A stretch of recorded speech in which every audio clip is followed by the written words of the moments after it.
Bonjour Anthony Morel. Bonjour. Je dois avouer que moi ça me fascine cette histoire. Intelligence artificielle révolutionnaire, vous nous l'aviez présenté, ça a réponse vraiment à tout.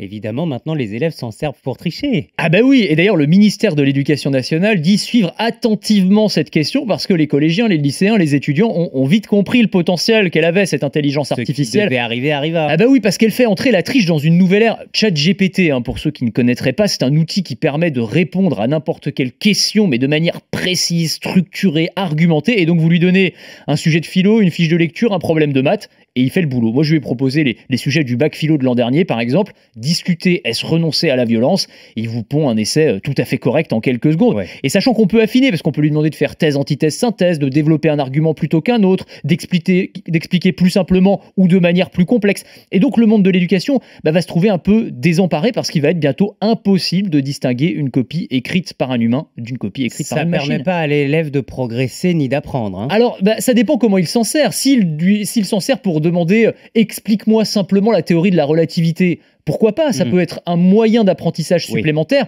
mais il y a évidemment des dérives. Fortement déconseillées pour les copies. Oui, clairement. Il y a des écoles qui interdisent ça? Aux États-Unis, ça commence à arriver, mais enfin bon, c'est essayer d'arrêter la marée avec une serpillière, parce que vous l'interdisez à l'école, ça n'empêche évidemment pas de l'utiliser à la maison. Et certains vont plus loin dans d'autres usages de la vie courante. Par exemple, cette intelligence va se transformer en avocat. Ouais, alors ça, c'est un outil incroyable aux États-Unis qui s'appelle Do Not Pay, alors qui est basé sur la même base informatique, on va dire, que ChatGPT.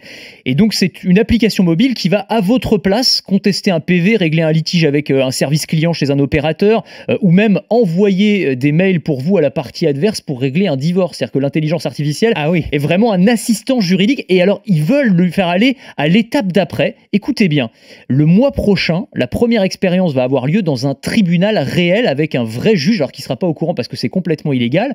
Et donc, il y aura un accusé qui devra se défendre face au juge. Alors, c'est une contestation de PV pour excès de vitesse.